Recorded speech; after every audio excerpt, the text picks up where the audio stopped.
मुख्यमंत्री के गोरखपुर दौरे का दूसरा दिन आज राप्ती नगर में विकसित भारत संकल्प यात्रा कार्यक्रम में होंगे शामिल। नैना थापा के इंटर कॉलेज जाएंगे सीएम। श्री रामलला के दर्शन करेंगे यूपी कांग्रेस के नेता। 15 जनवरी को अयोध्या जाएंगे सभी नेता। श्री रामलला और हनुमानगढ़ी जाकर करेंगे दर्शन। इंडिगो की पहली फ्लाइट दिल्ली से पहुंची अयोध्या। एयरपोर्ट पर दिल्ली से आए यात्रियों का हुआ स्वागत। यात्रियों को पुष्प और गिफ्ट देकर किया गया स्वागत। अयोध्या में दीपोत्सव और आतिशबाजी के साथ मनेगा प्राण प्रतिष्ठा महोत्सव। लक्ष्मणगढ़ भी पूरी तरीके से तैयार। भक्तों ने भी बढ़ चढ़कर तैयारी। रामलला के लिए ससुराल से आए 5000 उपहार। इनमें से चांदी के खड़ाऊ जेवरात शामिल है। 450 किलोमीटर दूर मिथिला से 500 लोग पहुंचे अयोध्या। सर्दी का सितम, कोहरे का कहर। मौसम विभाग ने जारी किया अलर्ट। यूपी के स्कूलों में छुट्टियां बढ़ी। आप देख रहे हैं के न्यूज, खबरों का सारथी। खबर उत्तर प्रदेश के साथ मैं सूरी चौहान। खबरों की शुरुआत अहम खबर के साथ लखनऊ से। इस वक्त की अहम खबर आपको बता रहे हैं। सूत्रों के हवाले से बड़ी खबर, राजनीति से जुड़ी हुई यह खबर सामने आ रही है। अखिलेश का कांग्रेस को अल्टीमेटम है। कांग्रेस के कार्यक्रम में सपा प्रमुख नहीं करेंगे शिरकत। लखनऊ से इस वक्त की बड़ी और अहम खबर आपको बता रहे हैं। इंडिया में सीटों की औपचारिकता यानी कि औपचारिक शेयरिंग से पहले, राहुल की यात्रा से पहले सीट बंटवारे पर जोर दिया जा रहा है। भारत जोड़ो न्याय यात्रा में भी सपा प्रमुख नहीं शामिल होंगे।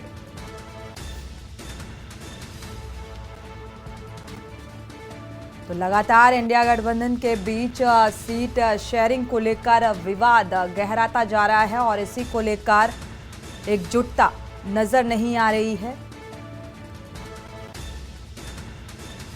तो सीट शेयरिंग को लेकर जोर दिया जा रहा है। लखनऊ से इस वक्त की अहम खबर आपको बता रहे हैं। तो सूत्रों के हवाले से यह अहम खबर सामने आ रही है और लगातार सीट शेयरिंग को लेकर बातचीत। अखिलेश का कांग्रेस को अल्टीमेटम भी है। तो सीट शेयरिंग को लेकर क्या कुछ निकलकर सामने आता है इस अलायंस से, इस पर सभी की नजर।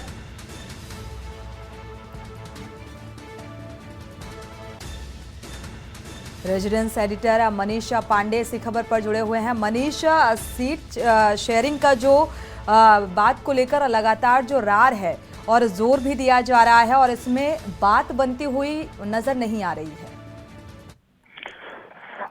सुनी, पहले से ही अगर बात राज्य विधानसभा चुनाव से ही देखा जाए तो सीट शेयरिंग का विवाद तब से चला आ रहा है और लोकसभा की जो सीटें हैं उसके बंटवारों को लेकर ये उत्तर प्रदेश में ये राय छिड़ी हुई है, जंग छिड़ी हुई है। तो समाजवादी पार्टी के सूत्रों से जो खबरें निकल के आ रही है उसके हिसाब से ये बताया जा रहा है कि जब तक इंडिया गठबंधन सीटों के और शेयरिंग का औपचारिक ऐलान नहीं कर देगा तब तक उत्तर प्रदेश में जो देखा जाए सबसे मजबूत विपक्षी अखिलेश यादव है, समाजवादी पार्टी है। और अखिलेश यादव के मतलब क्या इंडिया गठबंधन के ऐसे किसी कार्यक्रम में, कांग्रेस के कार्यक्रम में शामिल नहीं होंगे। और जहाँ तक खबरें आ रही हैं कि राहुल गांधी की जो भारत जोड़ो न्याय यात्रा है उसमें भी अखिलेश यादव सबसे मनीष, देखा जाए तो लगातार सीट शेयरिंग को लेकर अखिलेश यादव ने यह मुद्दा शुरुआती दौर से ही उठाया है और बावजूद इसकी कई बैठकें हुई लेकिन इस पर कोई बात नहीं बनी है। अगर देखा जाए इसकी क्या वजह मानी जाए, कांग्रेस की जो मंशा है वो फिलहाल क्या कुछ सीट शेयरिंग को लेकर नजर आ रही है, क्योंकि लोकसभा चुनाव की राह इतनी आसान नहीं है। ये शुरू से जो राजनीतिक उनका ये क्या है,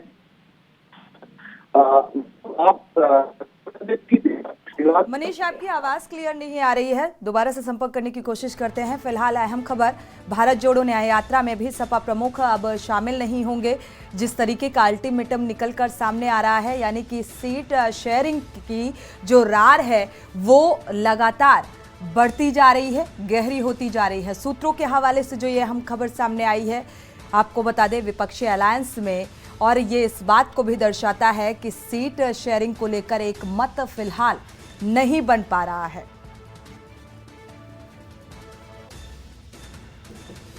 तो लखनऊ से इस वक्त की बड़ी और अहम खबर आपको बता रहे हैं और ये बात शुरुआती दौर से ही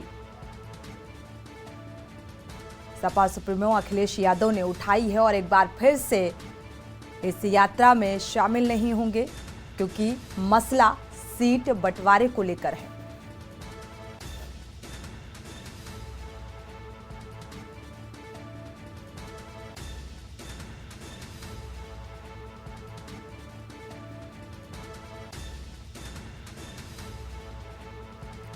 तो दोबारा से एक बार जुड़ चुके हैं रेजिडेंस एडिटर मनीष पांडे। मनीष, फिलहाल जिस तरीके के आसार नजर आ रहे हैं और इसके क्या कुछ परिणाम देखने को मिलेंगे? देखिए सॉरी, परिणाम का जहां तक मामला है, परिणाम चूंकि देखिए जब तक भी ये इंडिया गठबंधन अगर उत्तर प्रदेश में उसका गठबंधन समाजवादी पार्टी के साथ नहीं होता है तो जाहिर तौर पर उत्तर प्रदेश में उनका गठबंधन बहुत मजबूत स्थिति में नहीं रहेगा। हालांकि आपने देखा होगा कि पहले ही अभी कल ही जो अखिलेश यादव ने बहुजन समाज पार्टी के गठबंधन के बारे में बयान दिया था। जब उनसे पूछा गया था बीएसपी इंडिया गठबंधन में आ रही है कि नहीं, तो उन्होंने साफ तौर से कहा था कि अगर गठबंधन में बीएसपी आती है तो चुनाव के बाद उसकी जिम्मेदारी कौन लेगा। तो कहीं ना कहीं देखिए जो भी पार्टियां हैं उत्तर प्रदेश की, जो मुख्य पार्टियां हैं, चाहे बहुजन समाज पार्टी हो चाहे समाजवादी पार्टी हो, दोनों अपनी अपनी स्थितियों को लेके जो है अपनी तरफ से तो स्पष्ट है, लेकिन जो इंडिया गठबंधन है, गठबंधन की तरफ से उनकी क्या भूमिका होगी ये स्पष्ट नहीं किया जा रहा है। 5 राज्यों में जब चुनाव हुए विधानसभा चुनाव में, उसमें भी समाजवादी पार्टी ने मध्य प्रदेश में कुछ सीटें मांगी थी, कुछ छत्तीसगढ़ में सीटें मांगी थी, लेकिन गठबंधन की तरफ से उन्हें सीटें नहीं दी गई। वहां उनके अपने प्रत्याशी उतार दिए गए। तो उन्होंने ये कहा कि जहां मजबूत हैं ये, वहां इन्हें दूसरी पार्टियों का सपोर्ट नहीं चाहिए, लेकिन जहां कमजोर है वहां इनके दूसरी पार्टियों का पूरा सपोर्ट चाहिए। और कांग्रेस की तरफ से भी कहा गया था कि ये इंडिया का जो गठबंधन है वो लोकसभा चुनावों के लिए, विधानसभा चुनावों के लिए है। तो थोड़ा समझना होगा, अखिलेश यादव भी अपनी जगह ठीक है, अखिलेश यादव भी अपनी जगह, उनके जो सवाल है, क्योंकि जो एक अलग तरह का जो गठबंधन तो बना था, ये बताया जा रहा था कि वो भाजपा के खिलाफ बन रहा है, नरेंद्र मोदी को हराने के लिए गठबंधन तैयार हो रहा है। लेकिन किसी भी राज्य में अगर आप जाएं, सिवाय उत्तर प्रदेश को, उत्तर प्रदेश में किसी भी राज्य में अगर आप देखेंगे तो कहीं भी स्थिति, परिणाम भी भुगतने पड़ सकते हैं अगर कांग्रेस को, क्योंकि सीट शेयरिंग एक अहम मसला है और इसको लगातार सपा के पूर्व सीएम अखिलेश यादव इस बात को उठा रहे हैं। और एक मनमुटाव की भी स्थिति बनती हुई नजर आ रही है। शुक्रिया इस तमाम जानकारी को साझा करने के लिए। तो फिलहाल एक बार फिर से इस पर जोर दिया जा रहा है, भारत जोड़ो न्याय यात्रा में भी सपा प्रमुख अब शामिल नहीं होंगे, ये बात निकल कर सामने आ रही है। तो आगे सीट शेयरिंग को लेकर क्या कुछ अलायंस का तर्क होगा या क्या कुछ निकल कर सामने आता है, ये फिलहाल देखना बेहद दिलचस्प होने वाला है। वक्त एक छोटे से ब्रेक का, लौटेंगे जल्द। ब्रेक से वापस आ रहे हैं, रुक करते हैं खबरों का। लखनऊ से अहम खबर है, मायावती ने अखिलेश यादव पर जमकर निशाना साधा है। अखिलेश को अपनी गिरेबान में झांक कर देखना चाहिए, इस बात का जिक्र किया है और हम पर तंज कसने की जगह खुद देखें सपा प्रमुख। तो मायावती का ये बयान और अखिलेश यादव को नसीहत, खुद देखें कि कौन बीजेपी से आशीर्वाद ले रहा है और बीएसपी पर तंज कसने से पहले अपने गिरेबान को झांके। तो उन्हें अपने गिरेबान में झांककर जरूर देख लेना चाहिए, उनका दामन बीजेपी को लेकर कितना दागदार है, इस बात का भी जिक्र, और बीजेपी को बढ़ाने और उनसे मेलजोल में कितना दागदार है। यानी कि बीएसपी सुप्रीमो मायावती का ये बयान जो निकल कर सामने आया है, नसीहत, अखिलेश यादव को जमकर निशाना साधा।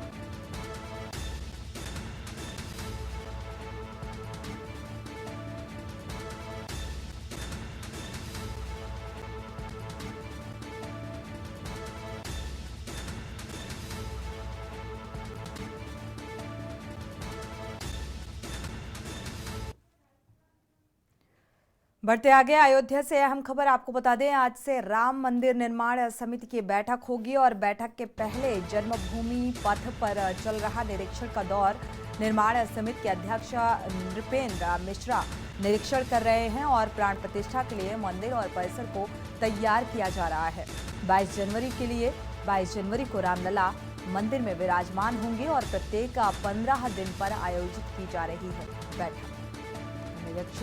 निरीक्षण के लिहाज से ये बैठक फिलहाल बेहद अहम तैयारियों का जायजा और निरीक्षण किया जा रहा है, क्योंकि 22 जनवरी को रामलला की प्राण प्रतिष्ठा, रामलला विराजमान होंगे और इसको लेकर प्रत्येक 15 दिन में बैठक आयोजित की जा रही है।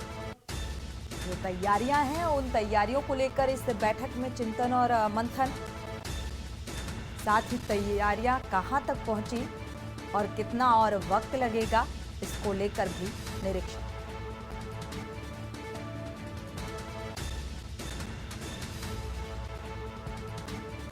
मंदिर परिसर को पूरी तरीके से तैयार कर दिया गया है। बढ़ते आगे सोनभद्र का रुख करते हैं। सोनभद्र से अहम खबर सामने आ रही है। प्लास्टिक गोदाम में लगी भीषण आग पर काबू पाने में जुटा फायर ब्रिगेड। कृषि से संबंधित प्लास्टिक के गोदाम में ये आग लगी है। पुलिस और प्रशासन की मौके पर मौजूदगी। रॉबर्ट्सगंज कोतवाली के पकड़ी गांव का ये मामला बताया जा रहा है।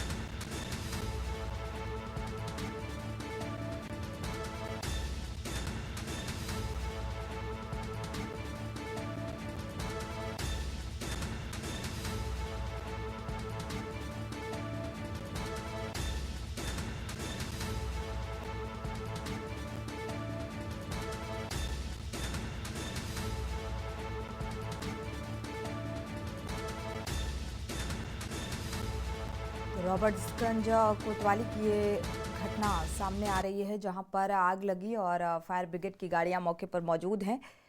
आग पर काबू पाने का प्रयास जारी है।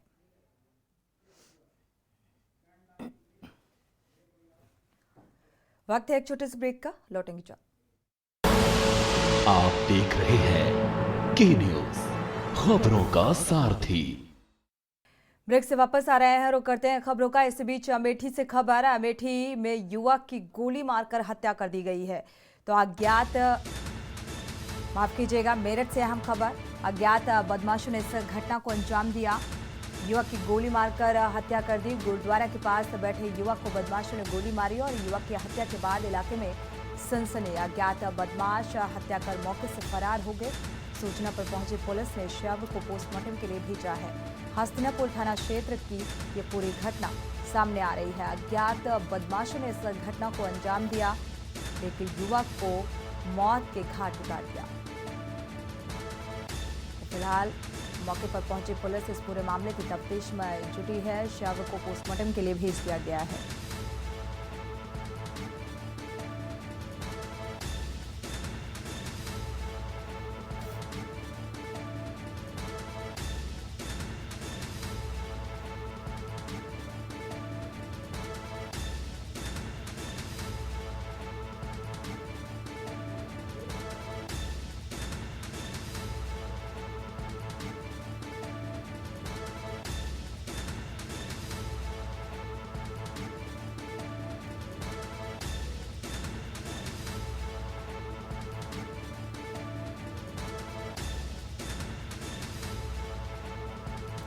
राजू शर्मा इसी खबर पर जुड़े हुए हैं ज्यादा जानकारी के साथ। राजू, क्या जानकारी है इस संबंध में? प्रशासनिक अमला इस पूरे मामले की जांच पड़ताल में जुटा हुआ है। कुछ निकल कर सामने आया कि आखिर ये अज्ञात बदमाश किस मंशा के साथ आए और युवक को मौत के घाट उतार दिया?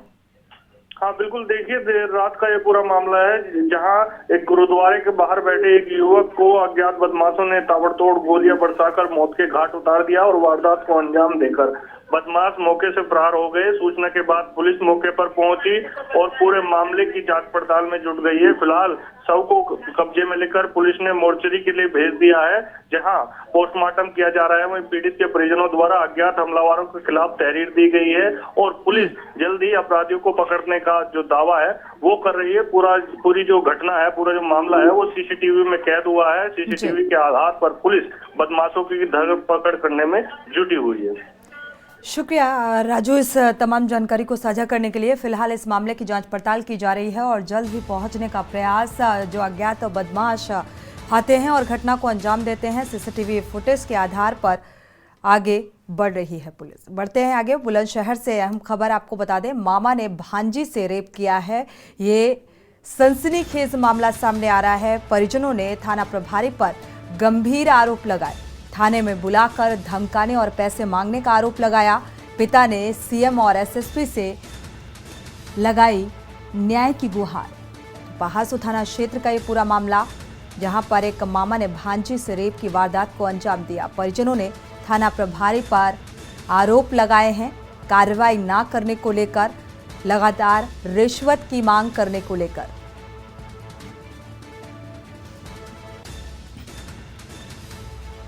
इसी खबर पर ज्यादा जानकारी के साथ अनिल मेड़ा जुड़े हुए हैं। अनिल, क्या जानकारी इस संबंध में? जी देखिए, बिल्कुल मैं आपको बता दूं, पहासू थाना क्षेत्र का एक मामला सामने आया है जो हैरान कर देने वाला मामला है, जहां एक नाबालिग लड़की ने अपने ही रिश्तों को तार करने का मामला सामने आया, जो सगे मामा पे रेप का आरोप लगाया है। आरोप लगाने के बाद में अगर बात की जाए तो जब जो लड़की के जो मामा को की माँ ने जब देख लिया तो उसके बाद में वो मामा उसको मारपीट करके फरार हो गया। हालांकि फरार होने के बाद में जो पीड़िता है, पीड़िता और उसके पिता के द्वारा जब थाने में पहुंचा तहरीर देने गए तो थाने में उनको पीड़िता धमकाया गया। धमकाने के बाद में जो आरोप लगाए हैं थाना प्रभारी पे, उन्होंने पैसे को लेने की बात उन्होंने थाना प्रभारी पर आरोप लगाते हुए कहा है कि थाना प्रभारी ने हमसे पैसे मांगे, मुकदमा दर्ज करने के जब कार्रवाई की जाएगी। लेकिन अगर बात की जाए मामला एसएसपी तक पहुंचा है अनिल, एसएसपी की तरफ से कोई प्रतिक्रिया निकलकर सामने आई कि आखिर क्यों इस मामले को लेकर कार्रवाई नहीं की गई? जी देखिए, बिल्कुल मैं आपको बता दूं, अभी एसएसपी का जो कहना है, एसएसपी का कहना है जांच कराई जा रही है। जांच करने के बाद में जो भी अगर दोषी होगा उसके खिलाफ सख्त से सख्त कार्रवाई की जाएगी। अगर थाना प्रभारी ने इस तरह की अगर बात कही है तो थाना प्रभारी के खिलाफ भी सख्त से सख्त कार्रवाई की जाएगी। अब देखना यह होगा कि एसएसपी शुक्रिया अनिल इस तमाम जानकारी को साझा करने के लिए। तो फिलहाल एक सरकारी आश्वासन निकलकर सामने आया है इस पूरे घटनाक्रम में कि इस पूरे मामले की जांच पड़ताल होगी, इसके बाद आगे की कार्रवाई की जाएगी। फिलहाल थाना प्रभारी के खिलाफ भी कार्रवाई का जिक्र किया है। कब होती है कार्रवाई ये फिलहाल देखना होगा। इसी के साथ बुलेटिन में फिलहाल बस इतना ही। आगे खबरों के लिए आप देखते रहिए के न्यूज़ इंडिया।